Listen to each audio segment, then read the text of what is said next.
Pour le redressement du dos, on va venir faire ça à l'aide d'une chaise.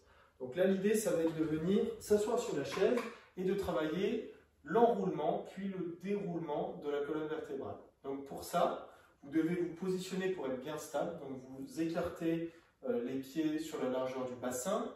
Vous essayez de garder tout le long de l'exercice la même position sur les pieds, les genoux et le bassin. Et on va essayer de faire uniquement un travail avec la colonne. Donc pour simplifier un petit peu l'exécution de l'exercice et pas être gêné, je vais venir toujours mettre mes bras contre la poitrine, je vais venir les croiser et je vais venir enrouler ma colonne. Donc là, je me tiens droit pour le moment. J'essaie toujours de me tenir le plus droit possible et de ne pas m'écraser sur ma chaise. Donc j'ai bien le dos droit, je sors la poitrine et je viens donc positionner mes mains et enrouler ma tête, enrouler la colonne vertébrale pour redescendre. Et une fois que je suis dans la position la plus basse, tout en conservant la même position sur mes hanches, je viens expirer en déroulant la colonne.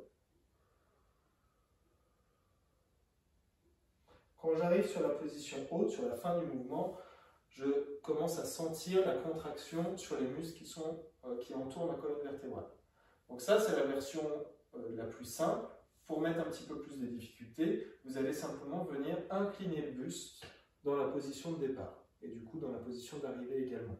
Donc je démarre dans une position un petit peu inclinée, je viens m'enrouler.